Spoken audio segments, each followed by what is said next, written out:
Good morning, everyone. Thank you so much for joining us for our plastic beverage container minimum content, or the AB 793 workshop. Our workshop will be conducted between 10 a.m. and we have until noon this afternoon to spend time with you discussing AB 793. So I'm just waiting for our additional panelists to join us so we can get going here. Can't see. Does anybody, Hugh, does everybody else have their camera on? Hi, Jen, I can hear you. Okay, fantastic. Thank you so much. Good morning. Today we will be working on the AB 793 workshop. I'd like to introduce myself. I am Jennifer Akins, and I am the Chief for the Certification and Registration Branch for the Division of Recycling. Joining us today will be Hugh Lee. He is the Statistical Information Section Supervisor. Chris Chisholm is our legal representative for this regulatory process, and Sharon Sozon is our rulemaking coordinator. We will be conducting this presentation and taking your comments and questions today. Next slide, please. The workshop ground rules. What we're going to be doing is we're going to be taking comments and questions after each draft regulation section is presented. We will ask you to confine that discussion to the current topic. Everyone's input is equally valid, and we'll also be providing an opportunity at the end of the presentation for additional questions and comments that haven't been covered yet. Ways that you can provide comments or questions: you can use our workshop portal. You can see the web address on your screen. You can type directly into the question box located on the menu to the right of your screen, or you can make a verbal comment by raising your hand. Questions will be read again after each section, and please do keep your questions and comments to the current topic. Today's agenda. The purpose of the workshop, again, is to share where we are in the development of the regulations to implement AB 793. These regulations are partial. They are draft regulations. They're still subject to modification. We are seeking your input to help us draft these regulations. And now Hugh will be presenting.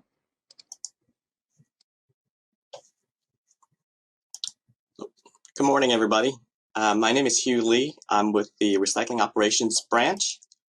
And the purpose of this workshop this morning, is to share with you what we are, where we are in the development of the regulations to implement AB 793. These regulations are partial and are in no way complete. I want to reiterate that these are preliminary draft only and are still subject to modification. We are seeking your input to develop and draft the regulations, so this is your opportunity to shape the regulations. We will start first by going over some proposed definitions. California Code of Regulations, Section 2000, definitions. Subsection 34.1, post-consumer recycled material means material generated by households or by commercial, industrial, and institutional facilities in their role as end users of the product, which has been used for its intended use or can no longer be used for its intended purpose. This includes return of material from the distribution chain. Subsection 34.2, post-industrial recycled material means material diverted from the waste stream during a manufacturing process. Included as post-industrial and excluded as PCR is reutilization of materials such as rework, regrind, or scrap generated in a process and capable of being reclaimed with the same process that generated it. Jennifer, give it back to you. Thank you so much, Hugh. What we're going to do now is we're going to go ahead and open to any questions or comments on the two definitions that you've just heard Hugh present to you. Again, please remember that these are draft regulations. We will be reiterating this concept throughout the presentation today. Susie, do you have any comments on the webinar portal?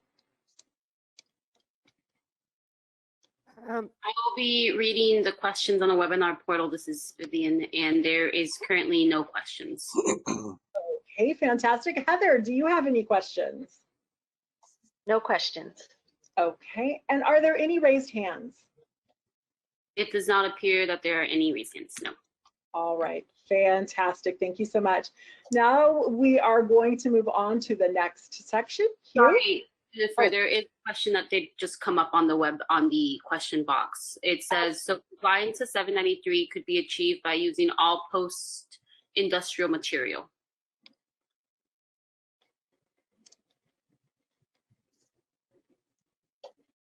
Hugh, did you hear the question? I did. So I will pass that off to Chris to answer, our attorney.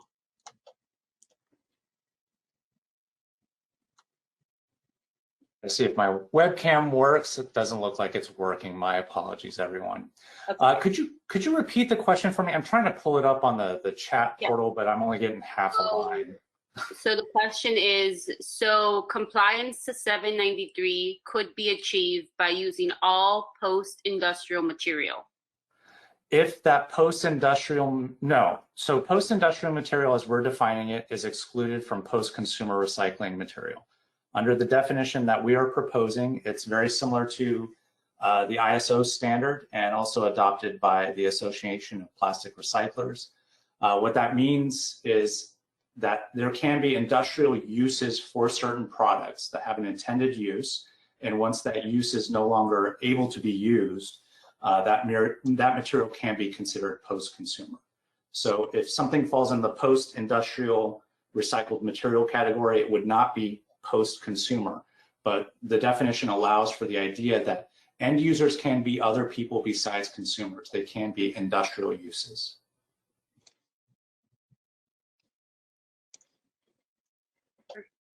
Thank you, Chris. There is one more question that just came up as well on the box. It says, does product not fit for sale that has to be destroyed constitute post-consumer?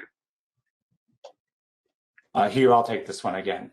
So I think the concept under the ISO definition and the Association of Plastic Recyclers, their kind of tweak on it, is that, you know, if there's orphan products in the distribution chain, things that need new labeling or something like that, that material can be recalled and then be used as post-consumer recycled material at that point, since it can no longer be used for its intended use.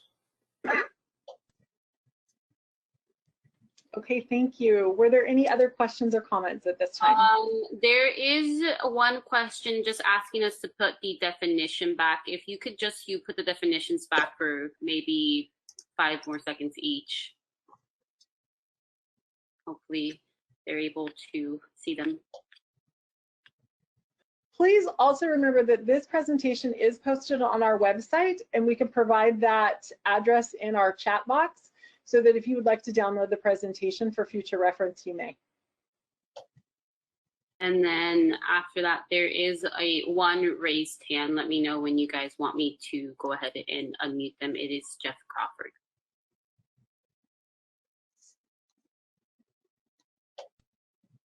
Okay, if you can unmute that would be fantastic. Thank you. Jeff, you are now unmuted.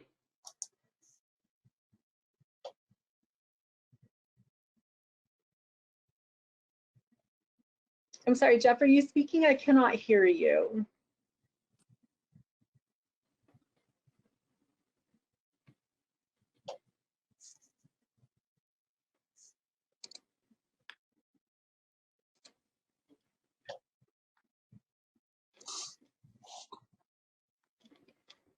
Jeff?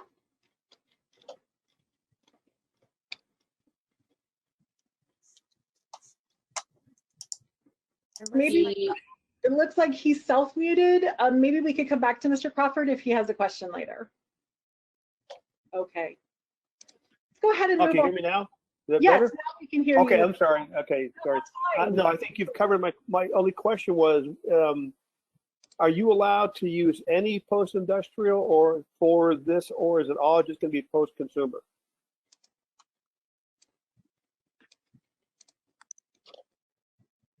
Hugh, I can take this if that's okay. Okay. So the statute is explicit in that it requires only post-consumer material, but Okay. the post-consumer, consumers are not just individuals, they can be organizations, they can be factories, they can be other things. And so that's kind of why our definition captures that. It's about a product not being able to be used anymore because it's already fulfilled its intended use. And therefore that material would be classified as post-consumer. Okay. Thank you very much. Thank you for your question. Okay, next we're going to move on to the next section of regulations to be presented. There is quite a few questions that did come through the web chat box. Oh, fantastic. All right. It seems like there is about 5 or so. So I'll read them one at a time and then let you guys answer them. One of them is stating, we are just importing from out of California or abroad. We do not have any information about types of bottles, which one is virgin plastic or used plastic bottle. In this case, how do we fill the plastic beverage container virgin and post-consumer resin reporting?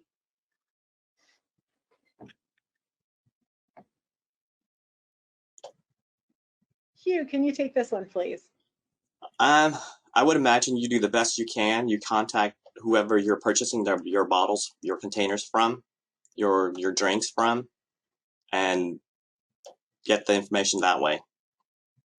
I don't know what else you can do. Anybody want to chime in?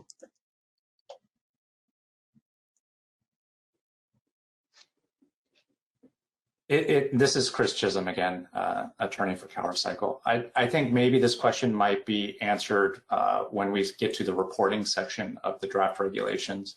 And there may not be a lot of clarity at that point, but at least we'll have gone over how to report at that point. Okay. Okay, next. Comment or question, please. Under the definition of post-consumer PCR, does it allow for both forms of mechanical and chemically recycled material?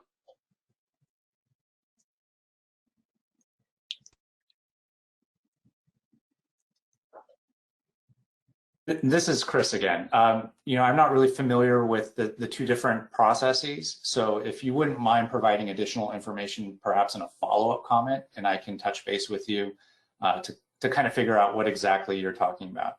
So I have a little bit more familiarity and we can discuss the implications there.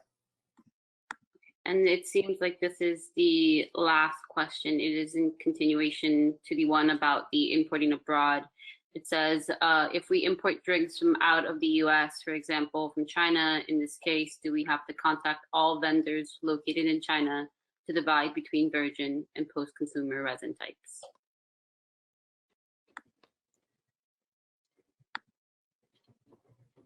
We'll be going over the reporting section next, and so that may answer some of your question, and maybe we can follow up with that question after the next section if that is still outstanding for you.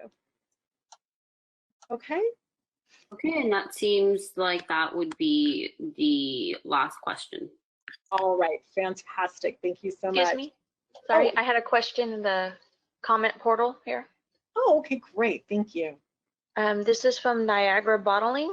They said, please provide written confirmation that products that have left the manufacturer that needs to be destroyed can be considered PCR if it is used to make new material. And that was their comment. Okay, thank you for the comment. Are there any other comments or questions or raised hands? Sorry, this is my first virtual webinar, so I'm just trying to make sure that I'm getting all of the questions and comments covered. So we're gonna go back and forth a little bit, so I apologize about that. You're doing a great job. There is one hand that is being raised. It's by Arturo Reyes. I will now unmute you, Arturo. You're unmuted. Hi there, this is actually Mitzi Clark. Can you hear me? We can hear you, thank you. Great. I'm just wondering if CalRecycle will require that the PCR be reviewed by FDA through its letter of no objection process. I believe that some of your other laws do cross-reference letters of no objection to qualified material. Has any thought been given to whether that will be a requirement here? That will be covered. We will talk about that, I think, within the next couple sections about Great, thank you. registration, certification. Great, thank you. Yep. Okay, fantastic. Are there any other comments, questions, or raised hands? I do not have any comments from the question box or any more raised hands. Heather, did you have anything else either? No more. All right, fantastic. We'll go ahead and move on. If something does come up, please let me know and we can include that at the end of the presentation. We're going to go ahead and move on to the next section of the regulations to be presented. Again, these are draft regulations. Your input, comments, and questions are appreciated. You will have another opportunity to ask questions about the definitions at the end of the presentation after we're done presenting all of the regulatory language. Hugh. Okay, so the following are proposed additions to the regulations that fall under the beverage manufacturer requirements. And basically, Section 2235, record keeping, this requires beverage manufacturers to keep records relating to plastic minimum content requirements.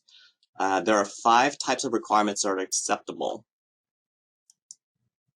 The first one is a material data sheet and purchase records.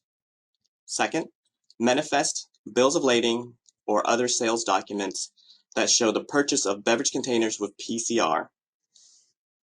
3, purchase records of PCR and virgin material used to manufacture beverage containers. 4, some type of certification provided by the container manufacturer that PCR material was used in the manufacturing of the containers.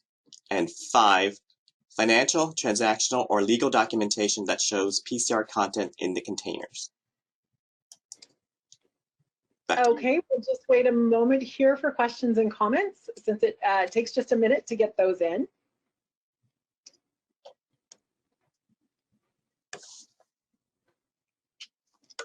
Do we have questions, comments, or observations for the raised hands through the webinar or through the portal? I have a question right here from the question box that says, for a company who uses U.S. co-packers for private labeling beverages, is a statement from the co-packer regarding their compliance with AB 793 regulations sufficient? Or do we need to go through reporting and record keeping as well? Hugh, can you respond to that, please? Chris, I'll turn it over to Chris. Before you do that, could you just go back to the last slide, Hugh? Sure. Someone is asking to go back to the last slide. Thank you. This one? I believe so. Okay. So this is Chris Chisholm again with CalRecycle. We have to be able to verify the statements that you'll be making on a reporting form saying that you are using so many pounds of post-consumer recycled material. The record keeping, it's broken down into categories, and we're trying to be flexible with this, but we have to be able to review the documentation that you have and come away with the concept that more likely than not, the PCR was used in this beverage container that was being reported by the beverage manufacturer, and that, you know, more likely than not, the reporting that the beverage manufacturer did is both accurate and true. So different situations, different fact patterns, you're going to have different documentation. What you want to be able to do is to be able to demonstrate to the department that, hey, my reporting is accurate. Now, sufficiency, you're talking about what the minimum threshold of documentation that you're going to need. This is a new program. We're all kind of learning this at this point. If there are certain hurdles and challenges for you to acquire substantial documentation to support your reporting, this is the time to let us know, either in comments, in workshop feedback, so that we can take that into consideration as we do draft these regulations. Thank you, Chris. Next question or comment, please. The next question is, does the supplier have to prove that the containers made with the required PCR content were sold in California? Hugh, can you please address the comment or question? Again, if you're selling containers in California, you'll have to prove in some sort of documentation that part of it has PCR. And we provided you with these 5 ways to validate that, right? So you can provide documentations from any of these 5 that might, suffice. That validates what you sold in California.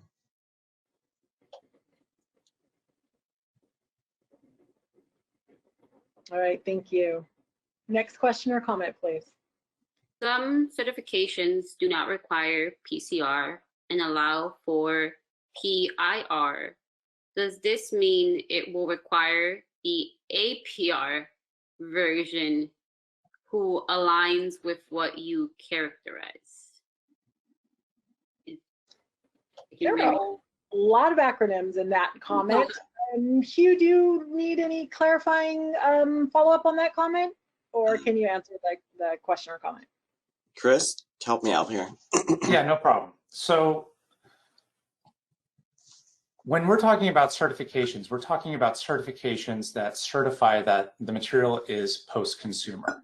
And we're trying to use a very broad industry standard definition of post-consumer so that there's some flexibility in obtaining certifications to demonstrate that your product does contain the PCR required for whatever year that you are reporting. So if a certification allows for PIR to be considered PCR, I'm just speaking off the cuff, and it's I'm probably not supposed to do that. But if it does incorporate PIR as PCR, then that may not, to me, seem to meet the requirements of the statute, which requires post-consumer material minimum content in the beverage containers. Thank you, Chris. Next comment, please. Next comment, with the importation of material stating that the material contains post-consumer content from out of the country, how will CalRecycle confirm or test that the material actually contains post-consumer content? Hugh. That would be an audit type of activity, and we will have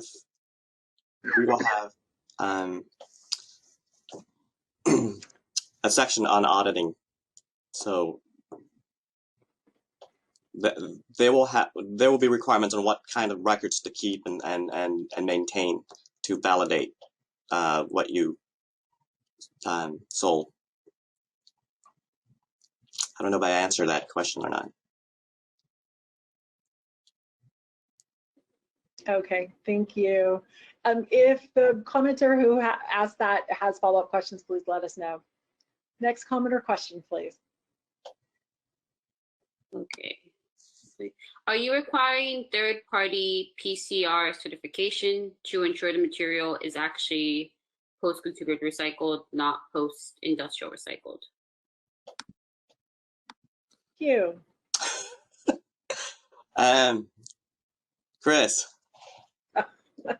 So not exactly. That's why we have different subsets of documents. What we need to be able to do is verify that the report that you're submitting is correct. Are you meeting the minimum requirements of the law? We're providing different venues and avenues for for you to report that, to demonstrate that or document that for us. The question of sufficiency, what is sufficient? That's the real question here. You know, we want to be able to walk away from looking at your documents to say, hey, you know, their report was accurate, they complied with the law, and we feel satisfied with the documentation that they collected on this. So certifications are one part of the milieu to demonstrate the PCR content on your reporting. All right, thank you. Next question or comment, please. For companies that produce exempt and non-exempt products, will sell records be required? Exempt and non-exempt, but I don't understand that question. You mean like CRV and non-CRV containers? The question was sent from Steven Stewart, so if you would like to, if he responds with some more clarification, I will let you know. So I'll just move on to the second question for now. All right, thank you. Who is responsible for keeping the records? The beverage/brand company, the co-packer who may be filing for the brand, or the beverage container manufacturer who is making the container for the co-packer? Ultimately, it falls on the beverage manufacturer because they are the certified entity. So if anything happens, they're ultimately responsible, and they would have to be the one that maintains the records if the auditors ask for them. Okay, next question or comment, please. The next question is, what are the rules for distributors who do not manufacture? What are the rules?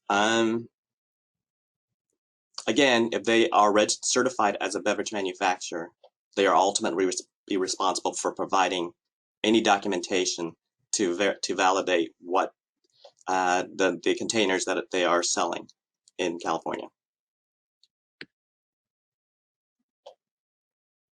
Okay, next question, please. This one is a comment. It states it would be helpful if intro language in subsection E was clear that all 5 of these need not be provided/maintained, that these are examples of documentation to support reports. And just to let you guys know, there are quite a few more questions. Okay, thank you. Chris, did you have a comment on that?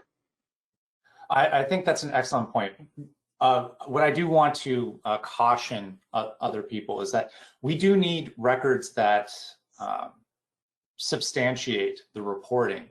So having a statement that says, you know, this contains PCR material may in one instance work, but in other instances may not work. That's going to be very case specific, very facts specific. So I think that some working on the language for E can be done to show that not all are necessary, just that there needs to be enough to satisfy the requirement of review. Thank you. Next question or comment, please. Should the standard fall on the seller? Should the standard fall on the seller? You mean the beverage manufacturer? That's the entire question. So if the person who submitted it wants to give some feedback later, I will reread it. But for now, I'll just move on to the second question. All right. Is auditing a piece of paper or documentation does not test or prove the material actually has post-consumer content. Is there any concern from CalRecycle that the importation of material from out of the country could provide paperwork demonstrating compliance, but the material does not have the post-consumer content stated on the documentation? Chris? I think at this point that's a hypothetical. You know, we'll obviously keep reviewing this to make sure that the goals and obligations of the statute are followed. I think the way the question is worded is whether or not we have concerns about this. We have lots of concerns about implementing AB 793, but your specific example of what we could be concerned about at this point is hypothetical. Thank you. Next comment or question, please.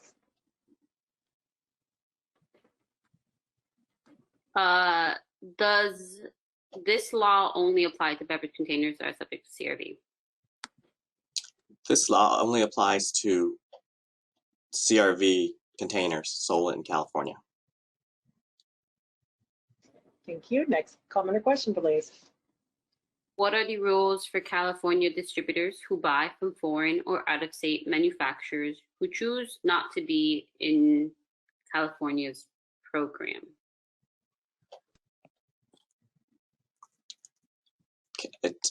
So the beverage manufacturer purchase containers from Foreign or out-of-state manufacturers.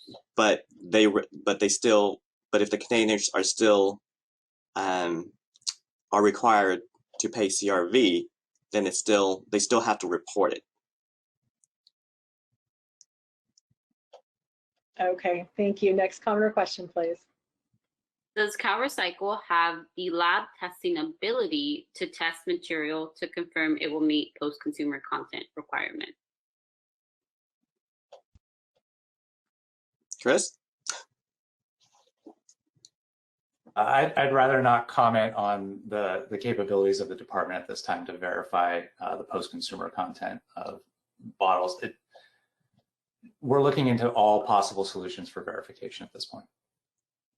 Thank you. Next comment or question, please. Is a supplier penalized if containers without the required PCR content is transshipped from out of the state, such as a distributor? I don't understand the question.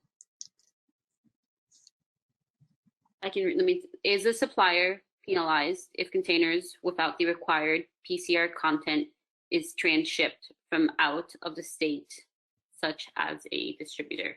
So is the person asking if the distributor sends the containers outside of the state? If that's so, then they would not be subject to CRV law. So they wouldn't have to report. That's what I'm interpreting. All right, thank you. Next comment or question, please. What does the word, what is the meaning of virgin? Virgin in the US or virgin in the world?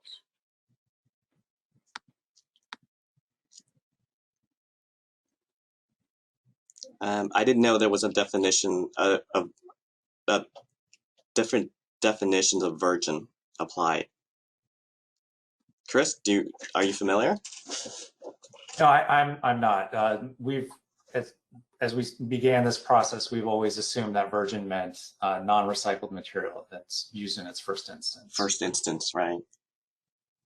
All right, But thank if you. there are additional definitions you want us to be aware of, please send those in.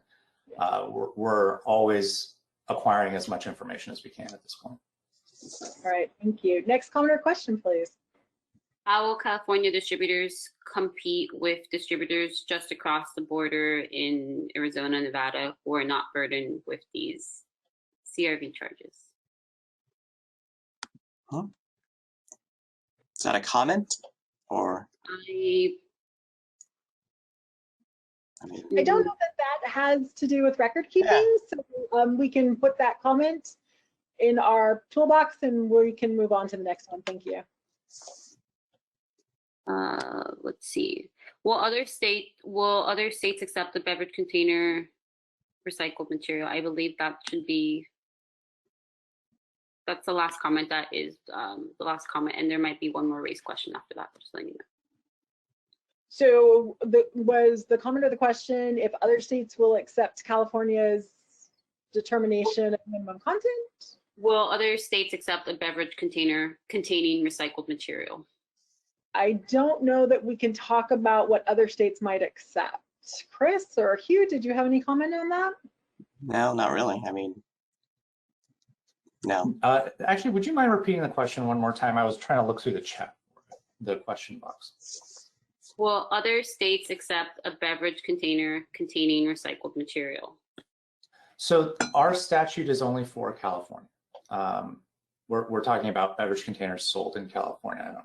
I think, as Jen said, it's not really appropriate for us to speak on behalf of other states. Can I have, this is Jeff Crawford. Can you hear me? Yes. Yeah. I sent the question. I'll clarify that. Do we have to have two different formulas for a beverage container, one for California and one for other states? So, do we have to have something for California and something for every other state, or will other states accept if we make one container that does contain recycled material? Will other states accept that? I think that might be a better question for those other states. What we're concerned about is meeting the minimum content requirements here in California. Okay, so we'd have to check every other state to see if they have requirements or do they have separate requirements, or would they accept the beverage container containing recycled material? Yeah, I mean, for us, we can only comment on California and what we're imposed to do by the legislature. So other states might have different requirements. They might not have any. I don't know. And I think that's probably more an onus placed on your due diligence to find whether or not you're complying with the laws and regulations in the other states in which you do business. Okay, all right, thank you. All right, thank you so much. Okay, were there any other questions in the portal? There are quite a few. I'll try to go to the ones that seem relevant to this section. One of them is the 15% by 2022 is across the entire portfolio. So I can have 25% in PET and nothing in an HDPE container and still be compliant. The percentage is across the entire portfolio, correct? You or Chris, can you take that, please? I think when we calculate and we make a determination whether a particular beverage manufacturer meets it or not, we're looking at a totality of, based on the report, how much was virgin, how much was PCR, and then we calculate that way. I don't think we look at any particular resin type and calculate by resin type. And also, it's important to remember that the reporting is done in pounds as required by the statute. So the number of pounds is going to vary between the different resin types, and the PCR inputs will also vary by pounds. We're looking for what the statute requires, which is an average. So I don't know if we'll be able to answer your question as it's posited right now without sufficient facts. And I'm not really sure that we should be answering case-specific questions like that right now. We're talking about pounds of material, and that 15% applies to the pounds of material that is used in beverage containers for sale in California. Thank you for clarifying. Next question or comment, please. Is it going to be required then that all sales documents shipping into California must have the post-consumer material content on it?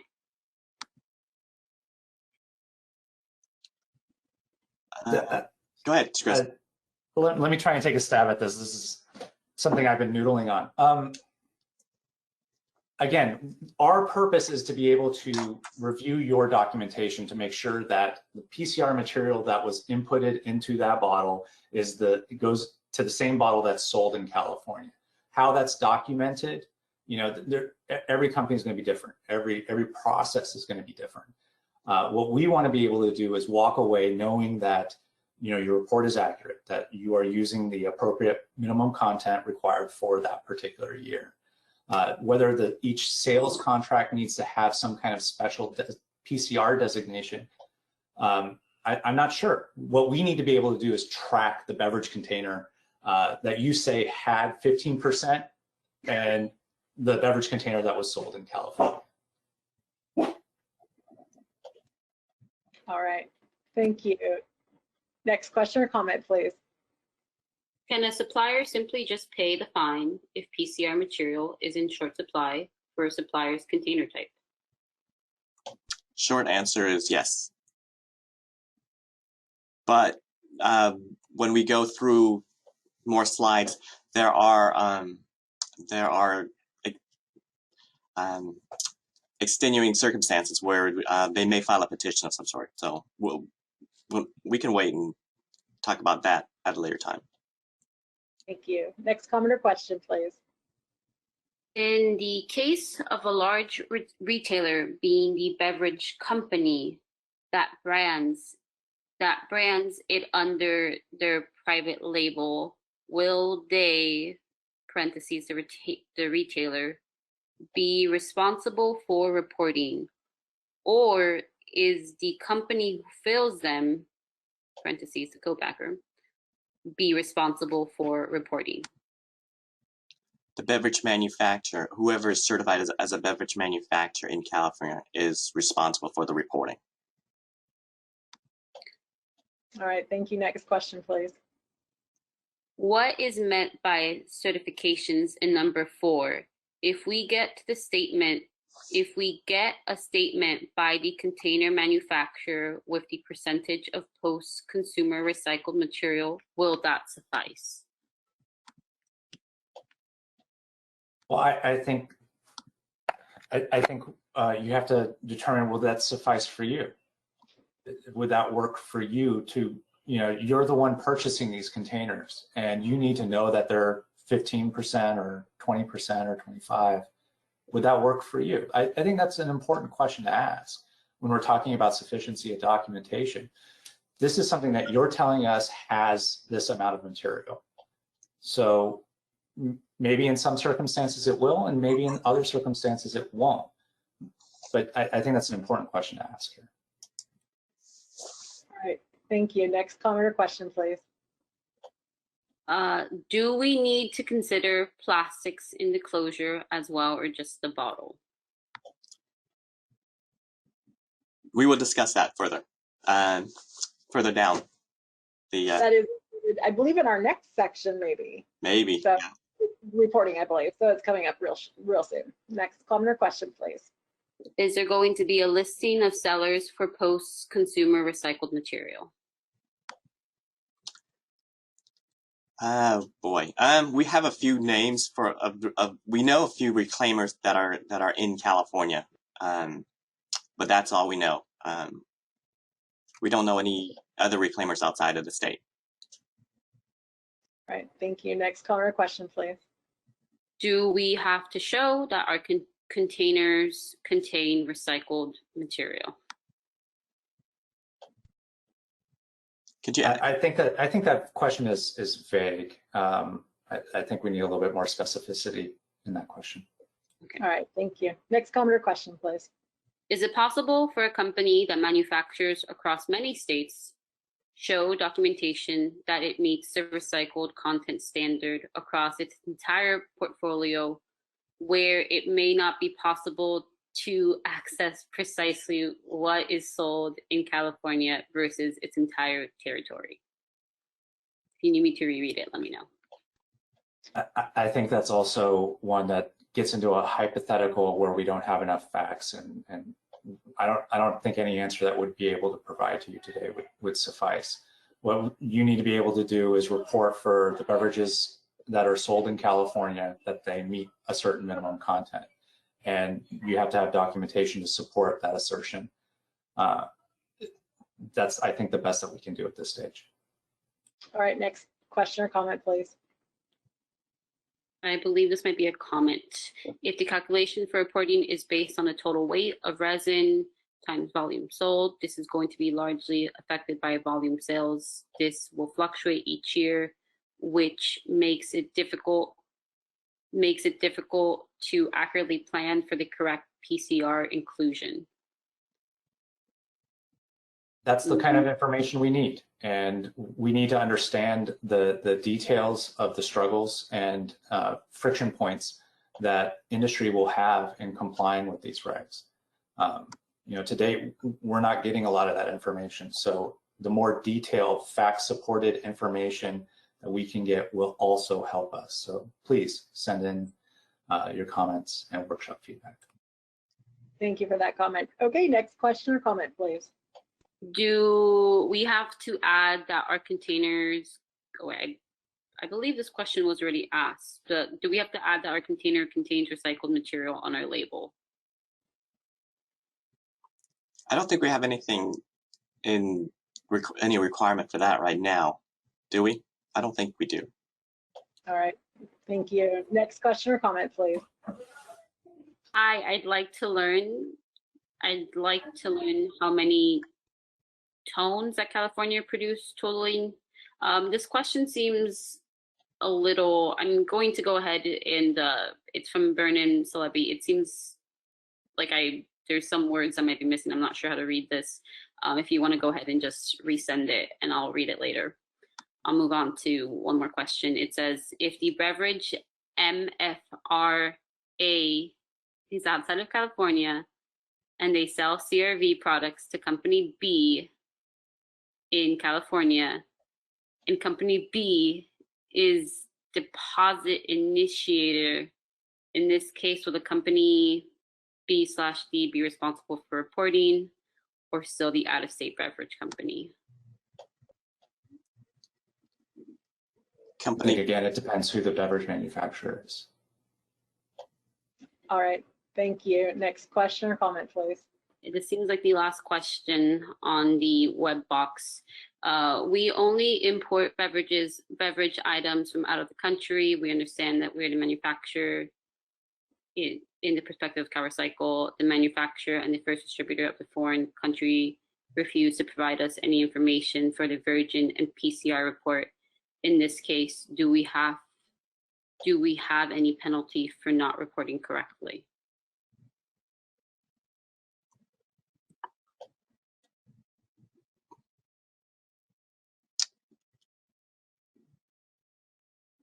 I'm going to say that's another really specific example. All reporting, of course, needs to be correct and accurate. So potentially, maybe we can address this at a later time once we have more information available. Okay, next question or comment, please. What is the definition? Oh, sorry. Oh, sorry, I have one more on here. What is the definition for beverage manufacturer that is being used?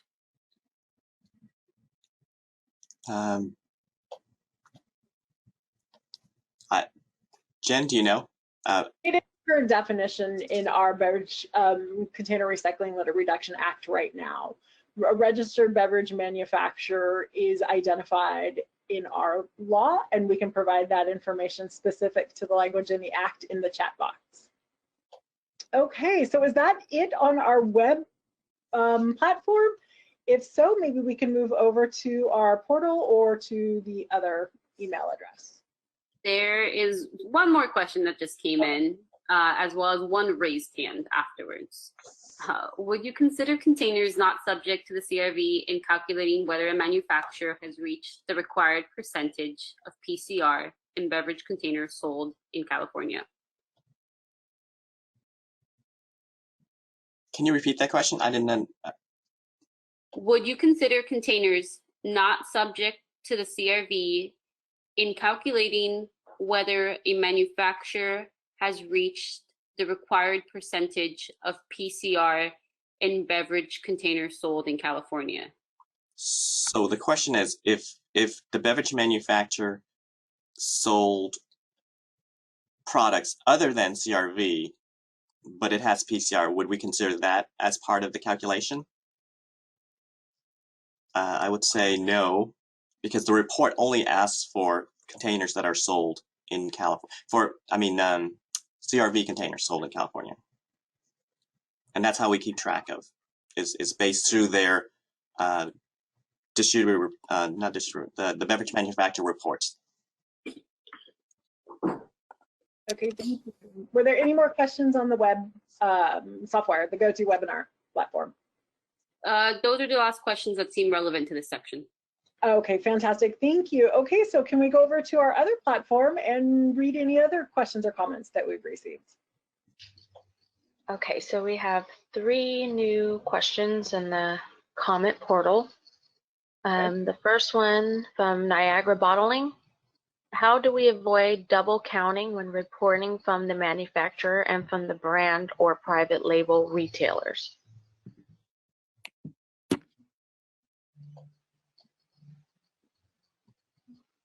Chris? Well, so some of the solutions are going to have to come from industry in preventing, errors in the calculations or inaccuracies in their reporting.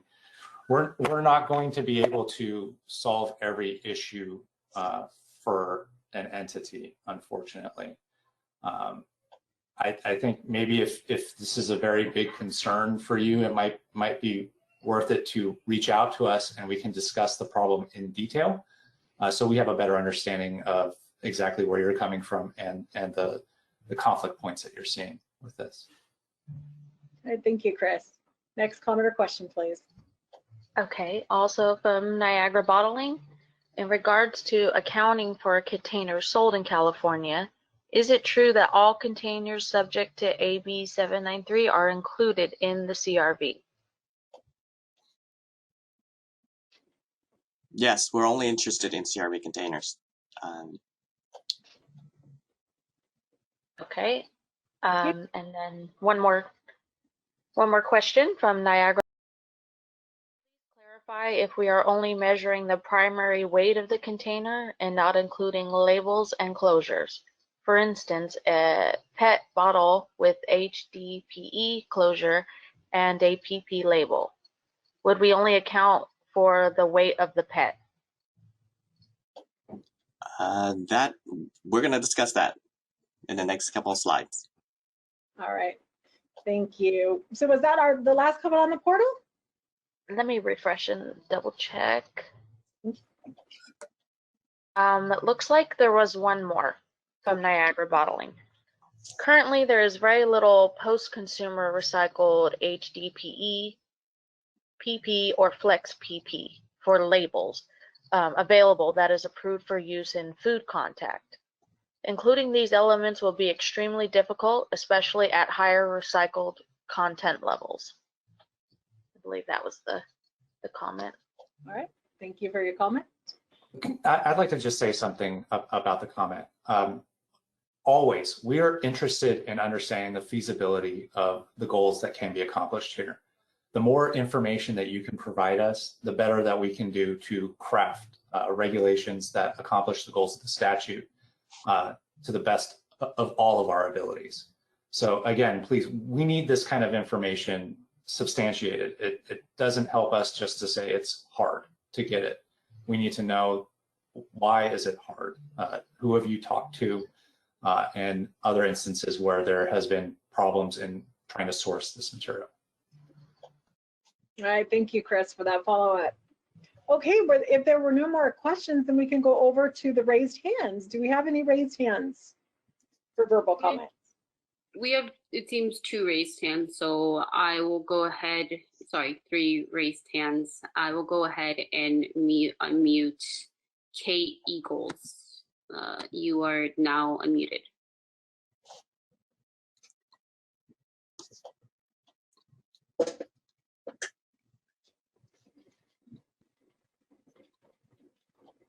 I believe you are self-muted if you want to unmute yourself.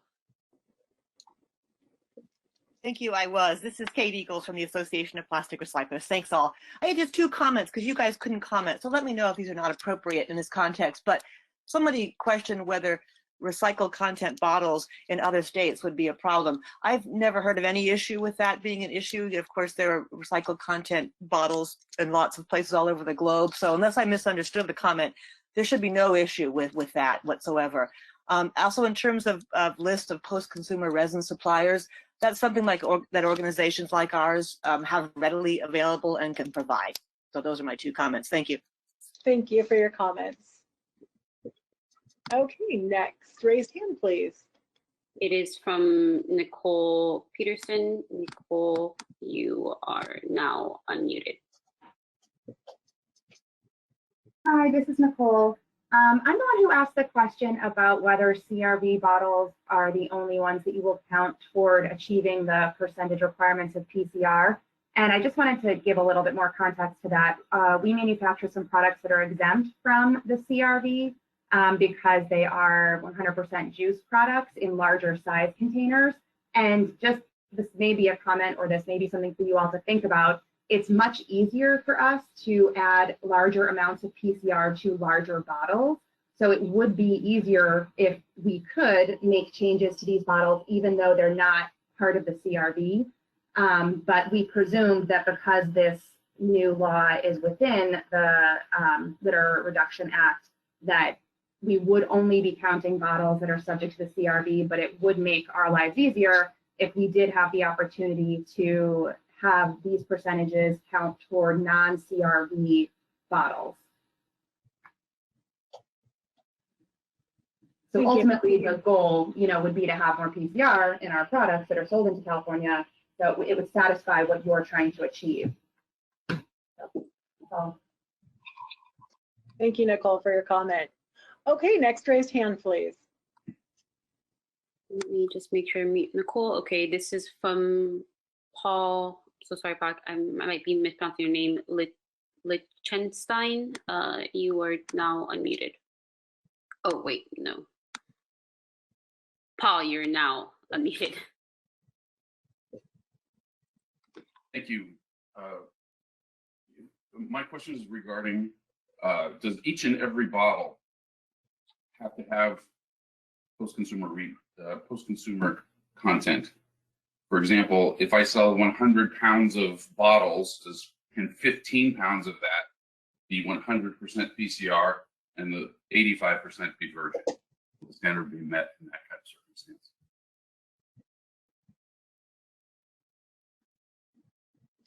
Hugh or Chris, can you answer the question, please? So the calculation is based on the overall number, PCR and virgin, right? And you just have to meet the percentage, the minimum content requirement, which is, for example, 15%. I don't know if you have the ability to say that each bottle has 15% PCR. I think it's for us, the report is an overall number, overall calculation. I'd like to just jump in and say that the statute requires it on average. That's the direct language from the statute, on average. So as you go working through the reporting and you look at the law, if you meet it on average, then you're going to meet the requirements. But again, I encourage you to look at the statute, to look at the reporting and see how you fall under that. But that's just to point out that the statutory requirement is on average. Thank you. Okay, were there any other questions, comments, or raised hands for record keeping? I have no more, so if you want to move on to the next section. All right, fantastic. We'll go ahead and move on to the next draft regulation section to be presented. You will have another opportunity to ask questions about record keeping after we complete presenting all of the regulatory draft language. Turning it back over to Hugh for the next section. Okay. Go ahead. Sure. So section 2240, reporting. So reporting requirements for the plastic beverage container virgin and post-consumer resin report. These will be added to the existing reporting requirements for the beverage manufacturers in regulations. Section 14549.3 of the statute provides the date the report is due annually and requires the amount reported in pounds and by resin type. This draft language provides the content of that form that beverage manufacturers will submit. So on the report itself, the report will have an area for the beverage manufacturer name and ID, the reporting period, the amount of virgin plastic by resin type in pounds used by the manufacturer for plastic containers sold in the state, the amount of PCR by resin type in pounds used by the manufacturer for plastic containers sold in the state. This includes caps and labels. Name, title, and signature.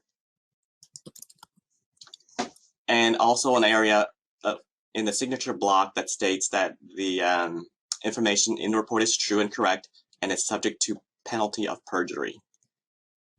An area for date and place of the signature, and the report needs to be submitted no later than March the 1st of each year. Jen?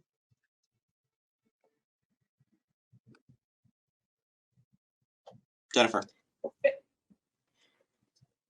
Sorry, it just took a minute to get my camera to pop back on. I apologize for that delay. All right, fantastic. Thank you so much, Hugh, for going over the reporting with us. What we'll do is we'll go ahead and we'll go through the questions and any raised hands to see if we have comments or questions on reporting. Okay, are there any comments or questions in the GoToWebinar platform?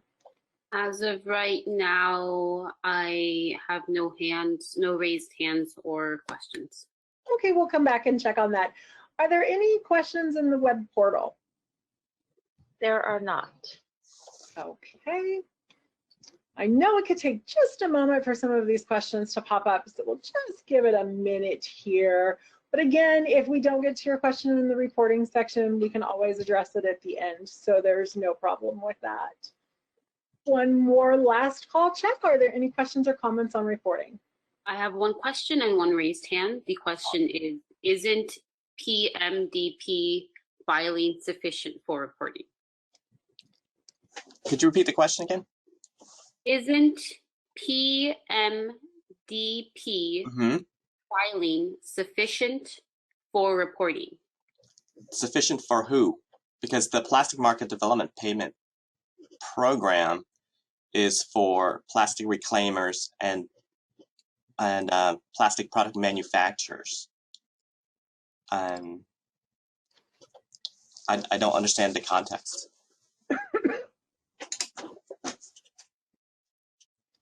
If they, I'll let you know if they give some more clarity in the question. The second question is, it might be a comment. I'm confused why D includes caps and labels, but C does not.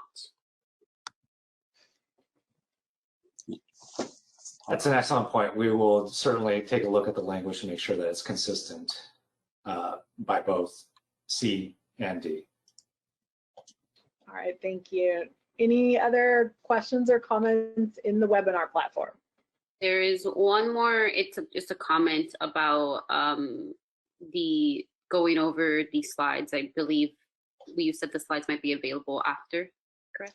They are. They're posted on the website right now, and we'll make that address available. And then there is one raised hand.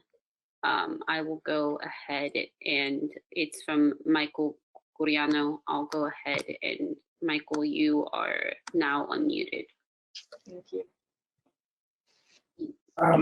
Can you confirm, I didn't have the slides up, can you confirm where it calls out that caps and labels are part of the regulation? Thank you. Section D of 2240. The amount of post. Go ahead, Chris. Yes, sorry, Hugh. And it should also be included in that subsection C as well. So there's consistency between the virgin and the post-consumer. That's where it's located in the reg and where it will be. All right, thank you. Are there any questions or comments in the portal? There are not. Okay, fantastic. We'll go back over to the webinar platform. Are there any raised hands? There are a couple more questions. One of the comments, just to reiterate that the way this reporting is set up is dependent on sales volume, so that this will affect the average calculation each year, and we do not have control over how this fluctuates. That was just a comment. Okay, thank you. Another question, how do we account for the number of bottles that may be returned without caps? Does that actually change the weight of return? Are we talking about the return of containers through the CRV program? If they provide more feedback, or more clarity, I will let you know. All right. As a plastic manufacturer, we are filing our use of PCR for each quarter. That it is already filed with CalRecycle. I believe that's just a comment. Where is that at? Closures. This question seems to be as a follow-up. Where is that addressed in statute, namely closures and labels?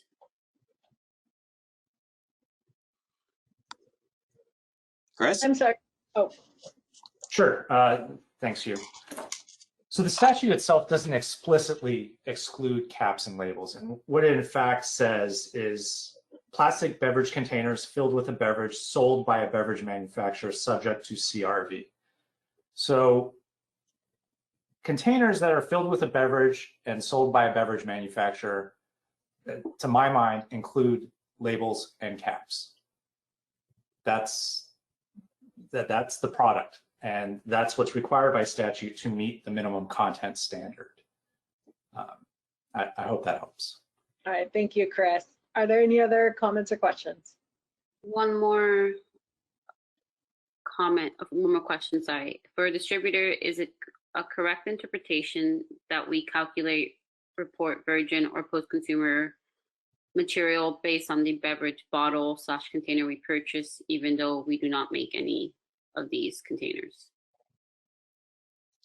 That's correct. Sorry, you kind of drifted off right at the end of the question. Can you please repeat the question? Of course. For a distributor, is it a correct interpretation that we calculate / report virgin or post-consumer material based on the beverage bottles / containers we purchase, even though we do not make any of the beverage containers / bottles? If you're a distributor and you are also certified as a beverage manufacturer, you are required to report once a year to CalRecycle. All right, thank you. If that was our last question or comment, do we have any raised hands? We do have one raised hand. It's Jonah McCracken. Jonas, you are now unmuted. I just want to verify that I heard you correctly. So we should assume that closures, caps, and labels should be included in the total amount required under this PCR law for compliance. Chris? Yes. Caps and labels are included as part of the minimum content standard under AB 793. For our rulemaking, yes, I can confirm that. All right, thank you. Were there any other questions or comments in the webinar or in the portal? I have one more question in regards to caps and labels. So to clarify, on caps and labels, do they have individual content requirements, or are they factored into total weight of primary container resin?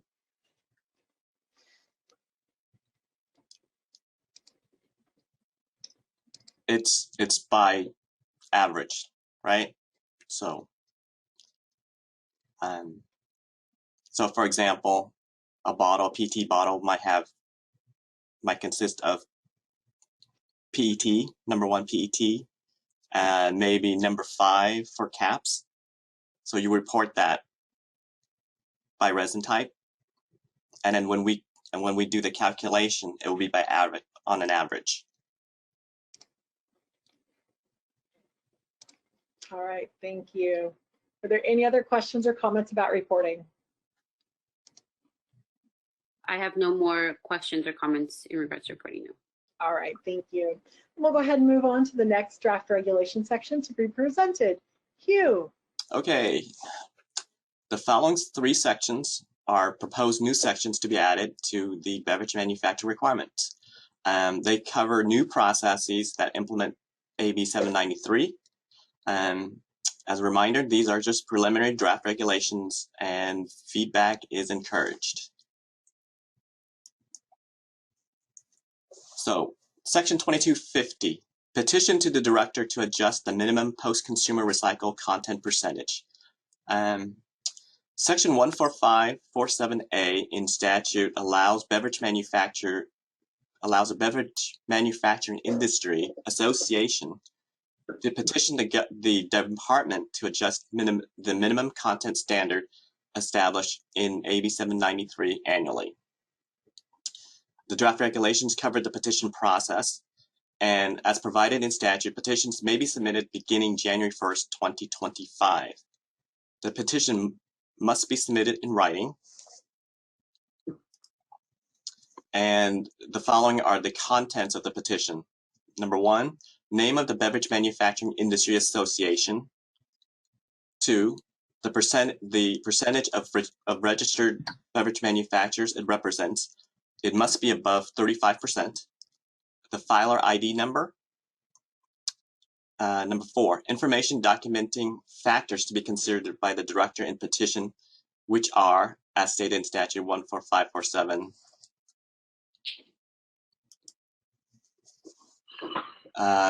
global changes in market conditions, including supply demand for PCR, domestic and global, recycling rates, availability of recycled plastics to meet the minimum content requirements, capacity of infrastructure, the beverage manufacturer's progress to reach minimum content requirements, and the petition should include the requested reduced minimum content percentage as supported by the factors listed above. Jen? All right, thank you so much, Hugh, for covering that for us. So we'll just give it a moment for any questions or comments that might come in. Are there any questions or comments on the portal yet? Yes, actually, we do have one. All right, fantastic. Okay. Associations of beverage manufacturers should disclose any lobbying activities that opposed container deposit program expansions, because that will have tampered with the availability of PCRC supply. If they have done this, they should not be allowed request exemption from PCRC minimum due to lack of resources. And that was from Allison at Container Recycling. Okay, thank you. Are there any other questions or comments on the portal? I have one question. When calculating the percentage of PCR, to confirm it is an average of the total pounds of resin combined across all resin types? Yes, that's correct. Okay, next comment or question, please. That is the last question I have. I do have one raised hand. It is from John Caturano. John, you are now unmuted. Hi, everybody. I know Chris asked for some feedback on some of the different materials, and I think, the 15% is very clear by 2022, but just on the HDPE and the polypropylene materials, that technology is really just emerging at this point and very immature or very infancy at this stage. So just make sure, I think it's just more awareness. And I think even when you look at California, Prop 65 and some other things, it's even some higher standards of, FDA standards, like, if you will, for food grade safety. So I think when you talk about PCR in HDPE or polypropylene for food contact, just be aware that technology is very, very infancy stages and really not developed yet. All right, thank you for your comment. Are there any other questions or comments in either the portal or the GoToWebinar platform? I have two questions. The first one is a question on the 35% threshold. What is that, sales or the number of producers? You mean this one right here? 2? I believe so, yes.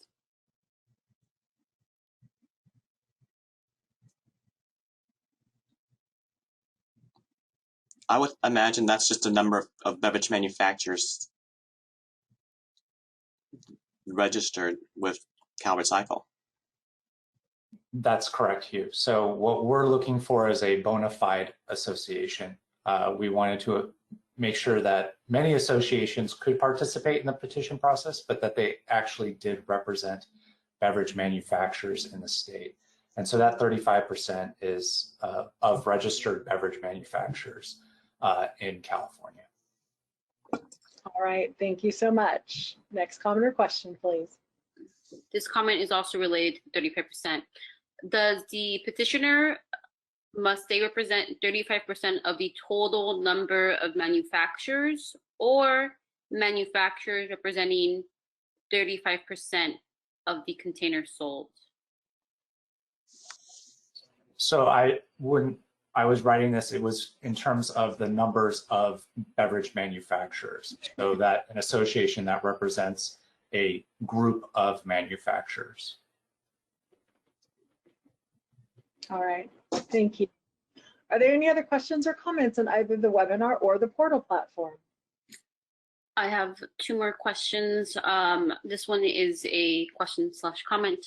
Have you considered broadening the parties/entities who can petition to those entities who are not part of an industry association?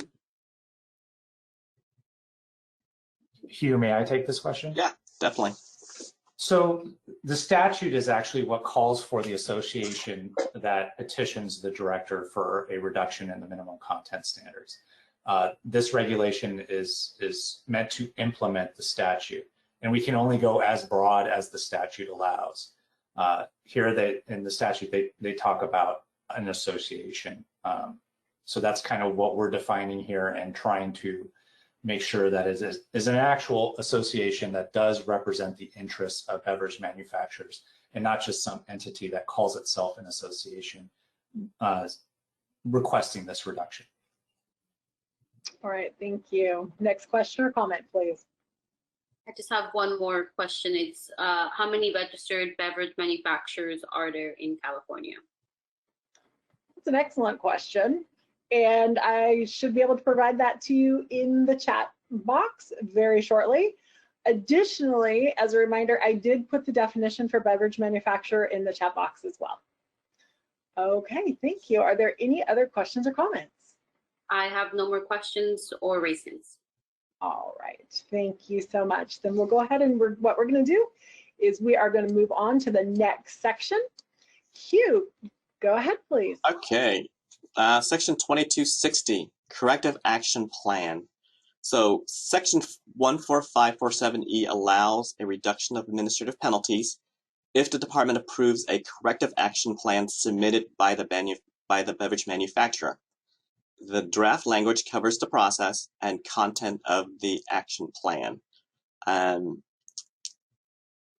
requirements are the plan needs to be submitted in writing to the director prior to getting reduction in administrative penalties. The following information must be included in each of the action plan to be considered complete.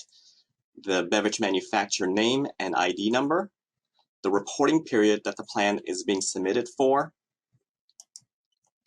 reasons for not being able to meet the requirements, solutions to ensure the beverage manufacturer will meet requirements by the next period, and dates for the solution and dates for the implementation for the solution.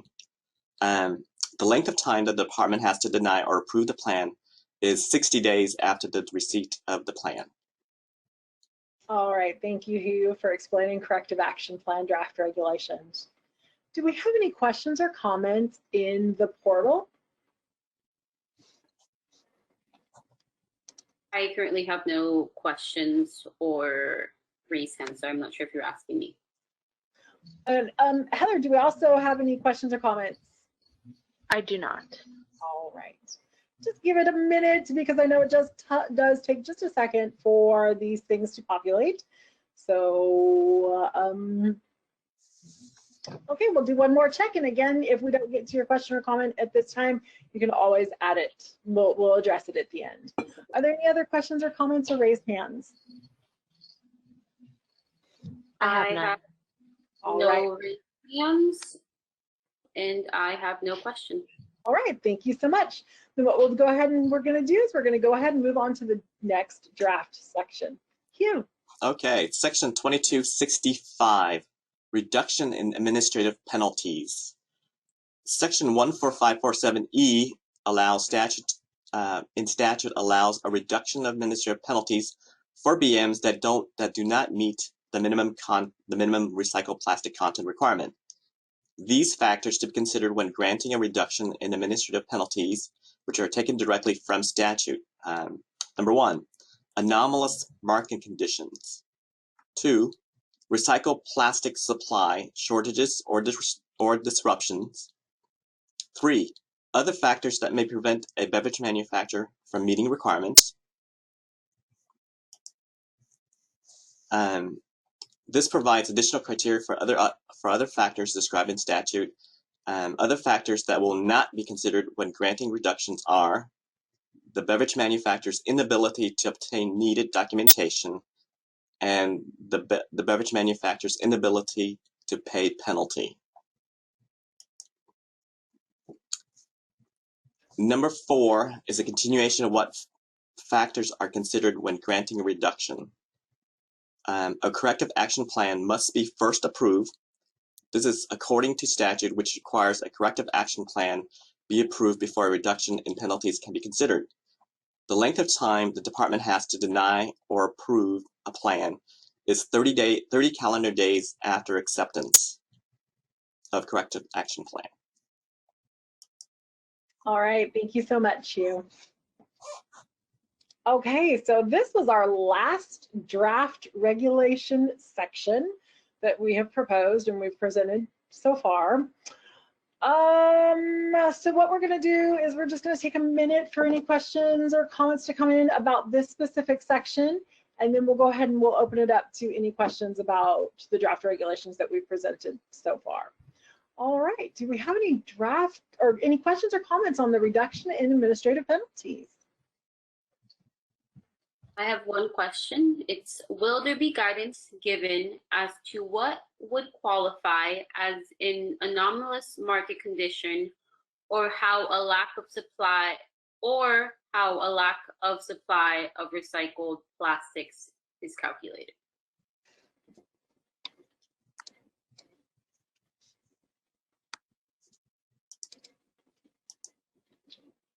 Chris or Hugh, would you like to take a look at Mr. Lewis's question? So, hi, this is Chris again. You're asking for guidance on how to define a market disruption. And I think about late 2019 and just hearing about COVID and not really recognizing the impacts that a global pandemic might have. So, you know, you're asking how do you define it? And it's going to have to be, again, very fact specific. It's going to be time specific because it's pertaining to that particular reporting year. What kinds of things will qualify? We'll have to take a look at each and every one of them. But in terms of guidance, I don't know if there's going to be an availability of just pro forma guidance that this constitutes a market disruption. A supply disruption of 3% or 12% constitutes a market disruption. And even so, that might actually have to go through the rulemaking process, because then we're establishing rules and definitions for regulatory language. So I'm not sure it would be helpful to provide a lot of guidance on that. But if you're struggling to meet this, I'd stress, meet with the department. We want to help overcome these challenges and understand where you're coming from. So to be determined, I guess, is a short answer. All right, thank you, Chris. All right, are there any other questions or comments? I have a couple more questions. Does this discuss what is the penalty for non-compliance? Is it 20 cents a pound? What is the reasoning for this specific charge? Is it in alignment with where current upcharges are with PCR resin in order to drive people to incorporate PCR and not just pay a penalty because it's cheaper. I think that 20 cents per pound is written in statute. That's correct, Hugh. Yeah, so it's already defined for us. Okay, next question or comment, please. How do I prove that I do not have an ability to obtain document from the vendor out of country?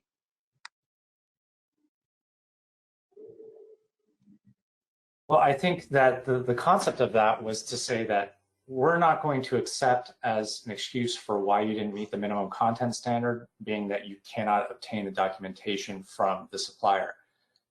You are operating in the state of California with a requirement to meet 15% or whatever the standard is for whatever particular year. You're engaging in a business relationship with that entity to provide you with those beverage containers. We don't govern that relationship. That's you that has to be able to get the documentation that you need to comply with the laws it's imposed both upon the department and also upon you. All right, thank you.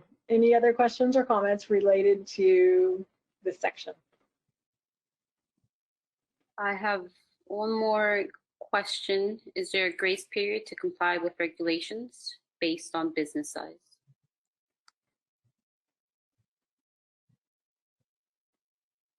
Grace period for what kind of request? If they provide more feedback or more clarification, I will let you know.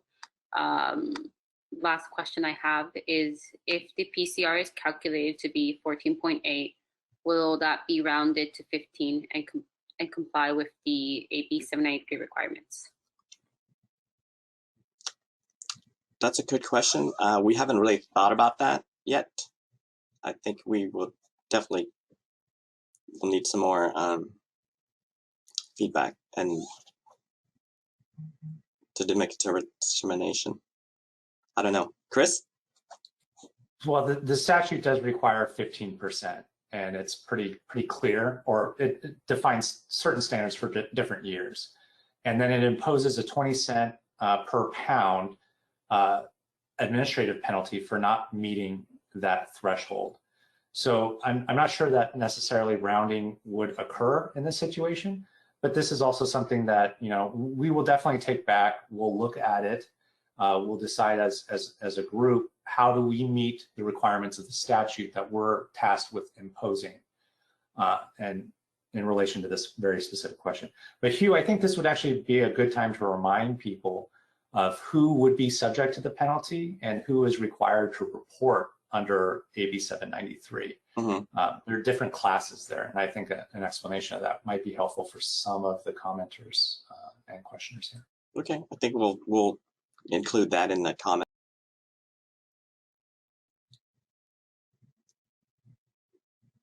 Okay, next comment or question, please. Going back to that one about the grace period, it was, is there a grace period to comply with the regulation? They were specifying meeting the 15% requirement before penalties kick in.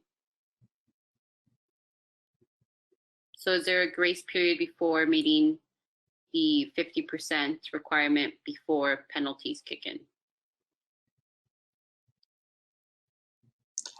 But the report is always a year later, right? So for 2022 reporting, you're actually reporting in 2023. So that's how it's already passed. I don't understand the grace period that. Yeah, the timeline is established by legislation. This is the date upon which the standard shall be met. Again, I would caution as to, there are different groups here. So every BM has to report, make the report to the department.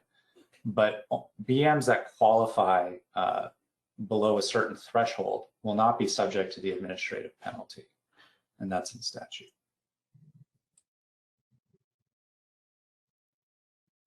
Okay, next question, please. That is the last question that I have that is related to this section. All right, fantastic. Heather, were there any questions in the portal? No new questions. All right, thank you so much. Okay, so what we're going to do now, that concludes each section. So now that we have concluded all of the sections, we will be opening up to the remainder of the presentation to questions and comments for all sections. As a reminder, you can submit your questions via the webinar question box or the portal comment link, or raising your hand to speak verbally. We'll now be going over any questions and comments submitted that we have not covered yet. Do we have any questions or comments in the webinar platform? Or any raised hands? I have a couple, no raised hands, I have a couple questions. All right. One of them is it's pretty broad.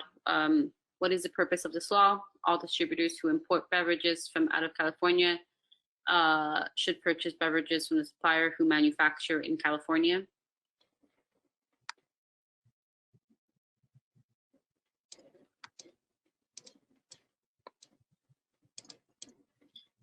If you need more clarification, they can resend the question. Well, I think the purpose of this law is to establish minimum content requirements for post-consumer recycled material in beverage containers sold in California. It doesn't mandate or require that only beverages be purchased from suppliers in California. It's requiring that anything sold in California that's a plastic container meet the minimum content standards. I hope that's helpful. All right, thank you. Next question or comment, please. How many staff from CalRecycle will be dedicated to audit and enforcement for this? Where will the funds come from to pay for staff? Will the funds come from outside the beverage container recycling fund, or will the BCRF pay for this program?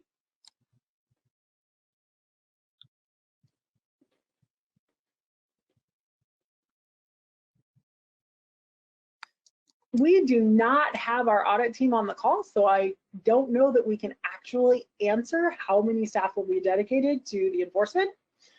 And all beverage container fund program money pays for beverage container program fund activities. So hopefully that addressed your question, Jeff. Were there any other questions or comments? I have a few more. In an effort to comply with this new law, we have tested bottles with PCR, and we are finding that the introduction of PCR is posing a safety issue, meaning we are finding that it is challenging within our process to hermetically seal our containers with PCR versus our current resin composition. How would you recommend the beverage manufacturer handle this potential issue risk?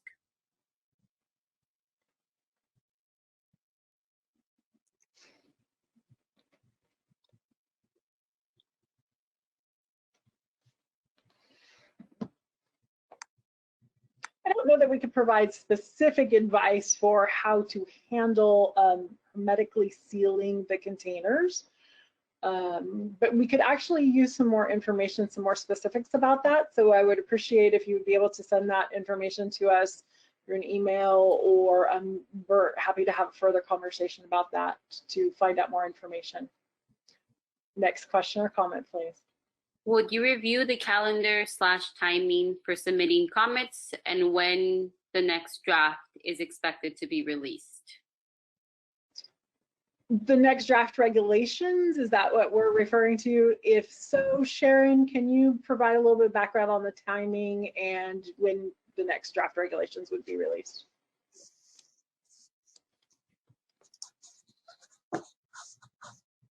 Oh, You're mute. Okay. Hi, this is Sharon. So we are considering all of your comments, and we will be continuing to work on the draft regulations, and that's why we're seeking additional information. So we don't have a set date yet to present additional draft regulations, but as soon as we do, we will hold another workshop. And we will continue to accept comments during this time while we're developing the regulations. So there is no deadline at this point until it's officially submitted to the Office of Administrative Law. But we are working as quickly as possible, but we did get a lot of comments here. So again, we encourage you to work with us after the workshop. Thank you. All right, thank you so much. Next question or comment, please. Thank you for the definition of beverage manufacturer. To clarify, co-packers fill bottles and sell them to retailers or other brand companies who ultimately sell to consumers.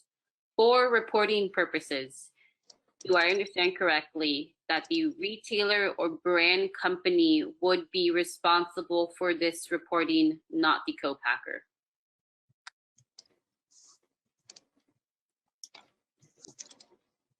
So because our definition of beverage manufacturer is very specific and the law requires that the beverage manufacturer is the one to provide the reporting, that is the entity that is going to be the one required to report.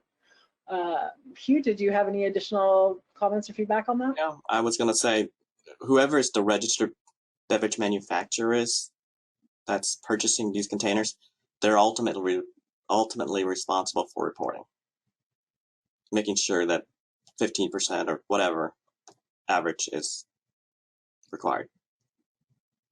All right, thank you. Next question or comment, please. I believe that that response answers the question from Robert Locke. If it does not, Robert, go ahead and resend your question. The next question is, can you define a cap/closure? Our beverage is hermetically sealed with a foil cap and the container is then fitted with a plastic overcap. Would the foil cap be defined as a cap, or will the overcap be defined as a cap? So can you define cap/? Chris and Hugh? Yeah, can you take a crack at that, please? Is there plastic content in the foil cap? You know, because the reporting requirement is about plastic by resin type by pounds. So if the closure has plastic in it, you're going to be required to report that on the reporting form. So that's the best I can do. All right, thank you. Next question or comment, please. I have a comment. I find this is going to be challenging due to multiple plants that use different preforms that have different PCR percentage in them. That was the comment. All right, I think Chris had earlier mentioned if you could provide any more specifics to those challenges, we would greatly appreciate that. Thank you for the comment. Next question or comment, please. To avoid overcounting/review the report submitted from manufacturers, retailer, sellers for same brand, will that be easier? Will it be easier just to have deposit initiator to report, since they are already responsible for CRV report/fees? Are we talking about beverage manufacturers?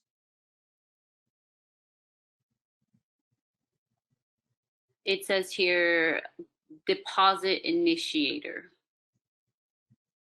So to avoid overcounting the report submitted by manufacturer, retail sellers, would it be easier just to have deposit initiator report, since they are already responsible for CRV report/fees? We only require beverage manufacturers to report this form once a year. So they're ultimately responsible for all the documentation that's required to validate the number that they report.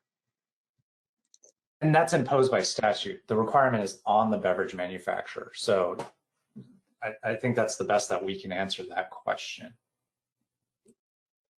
All right, next comment or question, please. This question is in regards to the number of registered beverage manufacturers. They want to know if that information is available now. I do not have that information yet, but as soon as I do, I will provide it. If I can't get it before the end of this webinar, we will actually post that information online, so that way it's available with this presentation and these other documents. That was the last question I Oh, have. wait, I'm sorry, it did just come in. I apologize for that. Stacy, you're phenomenal. We have 2,275 beverage manufacturers as of today.